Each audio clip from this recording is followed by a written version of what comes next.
Hi everyone, today we're going to talk about my focus station setup. Every focus puller in the world has different preferences. We also have different budgets sometimes we have to work with. Every shoot has its own requirements as well. Everyone's station and focus setup is always going to be different. This setup has worked for me the last 2 years, so let's go through it. First thing you'll notice is the Teradek CTRL.3 hand unit. I got this because it really suited my income level and my experience level at the time, but it's also good because it integrates with my SmallHD Cine 7. Having a cable between the two, I can show my lens data on my monitor, which is really great for jobs where it's very run and gun or the sun's setting and we just have to wing it. It really helps having all my information right in my monitor when there are moments when I can't watch the set and see what the actors are doing. So at the moment, I've just got the Teradek RT mounted by a little rosette. This is the mounting bracket that comes with the Teradek RT, and it's just got a little rosette on the side there. As you'll notice, we're tethered by this cable. This is the LEMO cable that will communicate to the SmallHD Cine 7.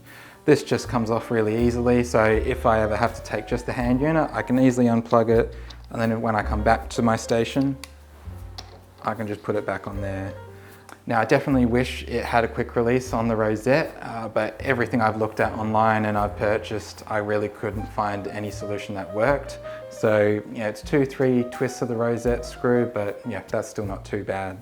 On the side of the RT, I've also got this little quick release pin. This is great because I can take the whole hand unit or my whole station with me at a moment's notice, and I can always have it on my person if I don't have a second AC or it's a run and gun job and we're, say, working down along the coastline on the beach and we can't afford to have C-stands with us. It really helps being able to be adaptable. The RT CTRL.3 is also quite lightweight and small. I love the RE WC4 and High 5, but this one I find is a little bit lighter and smaller. So when I've got all of this hanging on my hip, it definitely adds a bit of weight, so anything to trim it down definitely helps. On the top, you notice I've got this monitor hood, and yes, it does look very big. It is giant compared to the monitor. However, the intention of that is to keep my eyes always at a fixed distance from the monitor rather than getting too close and progressively ruining my eyesight. It'd be nice to obviously stay in this industry for quite a long time. A great benefit of this is it discourages people breathing over your shoulder. As a focus puller, it's quite distracting when you've got either other crew members or particularly a director over your shoulder and sometimes breathing on your shoulder. It gets a bit distracting, but particularly during the years of COVID, anything to help discourage people being close, it was really helpful. So this is kind of a residue from the COVID times that's actually worked out to be quite a happy accident. Also got this nice soft exterior. This is great for when I'm trying to reduce any sort of reflections on the monitor. I can put my face right into the monitor hood. It's nice and cozy. It doesn't give me any ski goggles kind of indents on my face. I've also added Velcro on the sides. This is not only great for us ACs because we put all these cool decorative patches on the side of your monitor hood, just like we do on the side of cameras, but also it's great that if you've got a list of your lenses or aspect ratios or even your cast list, so that in case I forget someone's name or I just can't remember what the minimum focus on one of our lenses is, I can always have it with me. There's a little port down here. This is great because it's flexible elastic, so I can reach my hand in and use the touchscreen on my Cine 7, change all my settings without interrupting my live feed of the shoot. Plus it also avoids me having to reach all the way down this long monitor hood and be all awkward. It attaches via 2 belt buckles on the rear of the monitor, plus there's elastic bands in the strap, so it's really good that it can adapt to whatever 7-inch monitor you have. And it's really good that if you want, you can undo this Velcro and reduce it down to half if you want something smaller. Otherwise, you can have the whole thing. And one secret benefit of having this monitor hood is that it is also a megaphone if you want to yell, "Tail slate!" You'll notice on the side here what you probably guess is an iPhone, but it's actually an iPod. I think it was one of the latest ones they made. I think it was the 2020 model. It was like 100, 150 bucks, brand new. And it's purely for camera control. Having the Teradek RT system is so damn good. However, obviously it's third party. I don't have all the metadata coming straight into my follow focus unit, so I need all the apps on this iPod to do all the camera control and change all the metadata. Now behind my iPod, I've got this mounted just on a little Manfrotto phone mount, which is attached to a little SmallRig monitor mount that I've just got screwed into a square cube. This is because even though I've got the SmallHD Cine 7 with a built-in RX module, not every set, not every budget, or even every rental house has the bulk 4K that's compatible with this receiver. So always having the space to add a different receiver is just great, that I'm always prepared. I can take it off if I don't need it, but otherwise it's always there in case I do. At the top I've got 5 antennas. This is for my Teradek 750 bulk 4K receiver module. This is an extra part that integrates perfectly with the SmallHD Cine 7. So you do have to buy them separately, but they usually come in a kit together, and obviously it is a little bit more pricey, but on the cases where the bulk 4K Teradek system is used on your set, it is amazing that I don't have to have a giant antenna attached to my monitor, and it's really great that it helps me be a little bit more mobile, a little bit more efficient, because the receiver is already built in rather than taking up extra space. On the rear of my monitor, I've also got a D-tap to USB splitter. This is great that I can always keep my iPod charged when we're working on set, or in the case that I need to be regularly messaging with the rental house or with production, I can put my own personal phone there and keep that charged as well. The overall design of my focus station is to be adaptable. A lot of jobs that I do end up being run and gun, or we have to kind of jump between studio mode and handheld mode. But for me, I don't always have a second AC, and sometimes, particularly if we're run and gun, it saves a lot of time and effort if you don't have a C-stand to put your focus station on. So mine is built to be self-sufficient. So for me, I've got a Condor Blue quick release on the rear, and I can release that and it all comes off in one go. And then if I come back to my monitor, I can just put it back on like that. As an alternative, I've also got this CamJam mounting system. This is great that not only it gives me a mounting point for my monitor onto a baby pin, but it also offsets the whole monitor. So rather than having to be right on top of the C-stand, it gives me a bit of space. This also allows me to adjust it with the tilt if I need to, and then also the pan as well, which is great. But the biggest benefit of this is that when I unscrew it, unfortunately I've stripped mine, that, all right, it does look a little bit bulky, however, I can adjust it and tighten it there, and then I've got myself a little handle.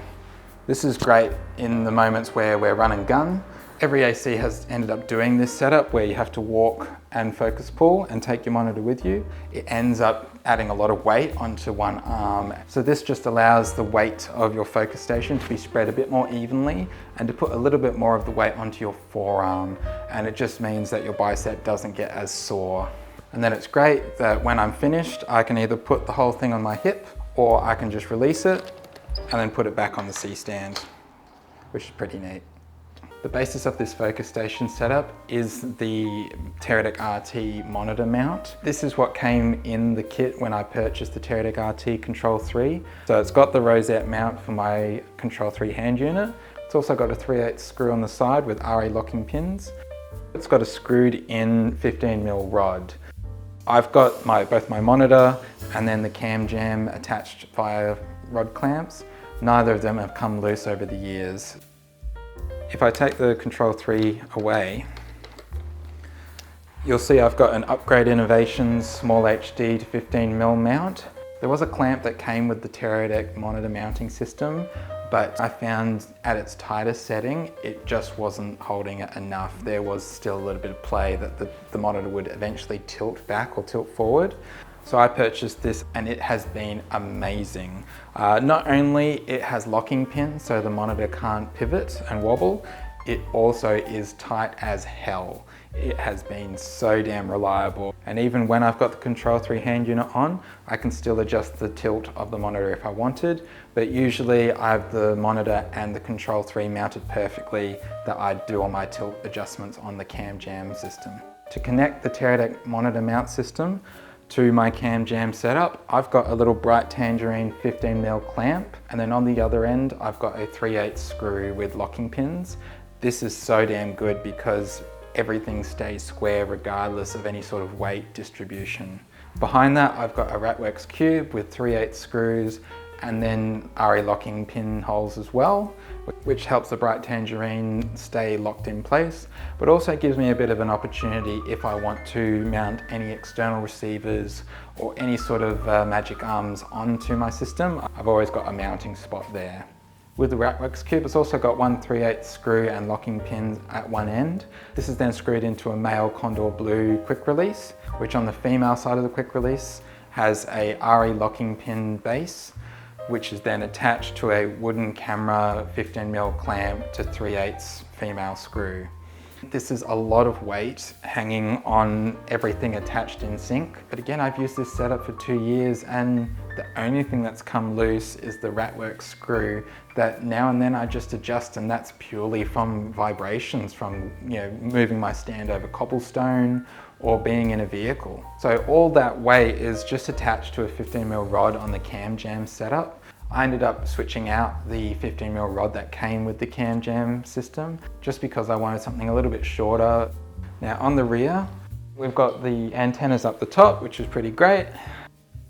I use Core Nano 98Wh micro V-locks. And yes, I know anyone outside of Australia is probably thinking, why do you use V-lock? It is so unreliable, it can just pop off really easily. Yes, I know, you're right, I agree with you, but in Australia it's a V-lock world, so yeah, here we go. The cores have been damn reliable for myself. I got the 98Wh not just because they're small, but they are also flight safe. At the current time in Australia, I can take 10 of these on my person as long as I tape up the contact points, which is so helpful because we need a lot of battery power with all our camera systems and all our monitors, but obviously we still need to be safe when we're traveling on airlines. Obviously batteries come in all shapes and sizes, but these micro V-locks have been a lifesaver with just how small and compact they are. They not only fit into my box or a bag really easily, or even into my doctor's bag when we're on set. They save a lot of space, but even on the focus station here, they barely take up any room compared to, say, a really giant, bulky V-lock. Another feature of the Core Nanos, it comes with a DTAP port as well as a USB port, which is just so great that on this setup, I can charge my phone or my iPod. On the back, I've got this Rolux DTAP to USB splitter. It converts one DTAP port to another DTAP as well as a USB-A port. This is what I use to charge my iPod or my phone, but also on jobs where we're not using the Teradek Bolt 4K that's compatible with my radio module. I can power that receiver either off the V-lock plate, off the battery itself, or off this DTAP port. So it's really great that I've got a lot of options there if I need to power 3 devices or if I just want to put it in a particular DTAP port. I've got my Lightning to USB-A cable just wrangled nice and neatly. That's thanks to some Nite reusable ties. I've got a 6-inch tie just running through the center screw hole of my Ratworks cube, and then it's just looping around grabbing both sides of the Lightning cable, which is great because it just keeps it nice and neat, but also keeps it out the way of my quick release here. Now back onto this side. As we all know, SmallHD thought they were cool introducing their own locking pin system a few years ago. But every AC, every camera person, every filmmaker knows of the frustration that most devices use RE locking pin system and nothing's compatible with it. So at the time, I had to get an Upgrade Innovations SmallHD locking pin to RE locking pin adapter. And it does add a little bit of distance, which is, yeah, a little bit frustrating. It makes my monitor a little bit wider. But the benefit is that it allows me to have another 3/8 thread with RE locking pin holes, which is great because I can have my Monfrotto ball head up here. This is great because then I can have any option of setup I want. I can reduce it down to just the monitor if I wanted, or I can build it out to have all manner of magic arms and cool things, or a focus bug receiver if I wanted. Now, one benefit of most monitor systems, but particularly with a SmallHD, is that you can cross-convert. There are moments where either your receiver or your camera is HDMI or SmallHD and you need to jump to the other type of port. Obviously, not everyone has the budget or the availability to have a cross converter, and it is so awesome to have that built in. So I've got two SDI ports, one is in and out, one is in, and then the same applies with my HDMI. However, one thing to note is that with the Teradek RX module that attaches to your SmallHD Cine 7, is that that takes up both HDMI ports. So if you need to access those HDMI ports, you can remove that HDMI splitter really easily, but at the moment it is blocked by the RX module. Now you may have noticed that you can spot a Siemens Star on the back of my iPod. This was just a custom case that I got printed years ago, and it's just great that, you know, if for some reason my second AC is not around or I don't have one, that I've always got a Siemens Star handy, which is not only helpful, but also it just looks really cool. So stripped down without the monitor hood, this is how my station setup looks. I think it looks pretty condensed. I myself haven't gotten onto the 13-inch monitor bandwagon just yet. I can definitely see benefits, but just for myself, 7-inch seems to be the right kind of middle ground. 5-inch monitors seem to be better in terms of their size and being more lightweight. However, it's a more condensed, compact image, so that can sometimes be a bit misleading in terms of sharps. Whereas a 13-inch monitor is obviously a bit more accurate because it's a bigger image like what it's going to be on the TV or on the cinema screen. However, it is big and it is bulky and it requires more power.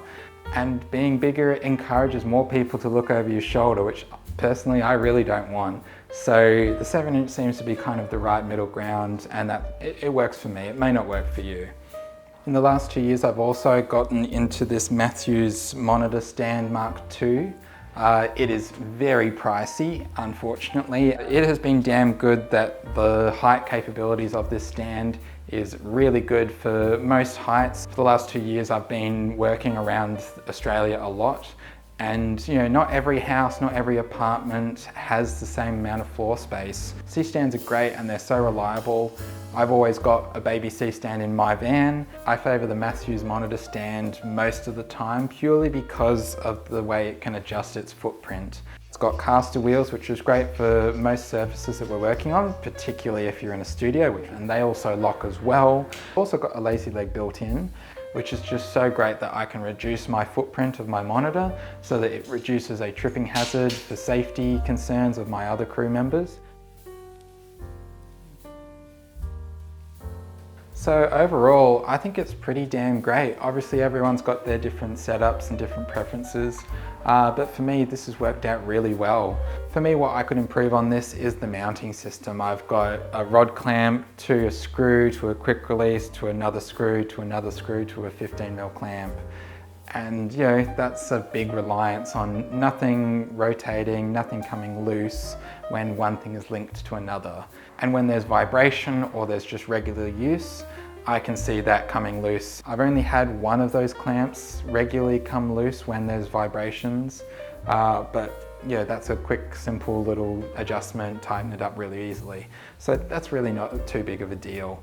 I definitely wish my iPod mount on the side was a little bit more condensed. However, when the monitor hood is on, this whole setup actually offsets my iPod perfectly to align with the edge of my monitor hood. So, you know, happy accident. This setup's worked extremely well for me in the last 2 years, whether I've been in a studio, being nice and comfortable, or if I've been in a car rig, or even shooting, you know, run and gun on the beach. I really haven't had any issues. Really, it's just a personal preference as to what works for you and your jobs and your budget as well. This system has held up and been extremely adaptable to whatever film shoots throw at me. So I hope this gave you some ideas, and yeah, talk to you soon. See ya.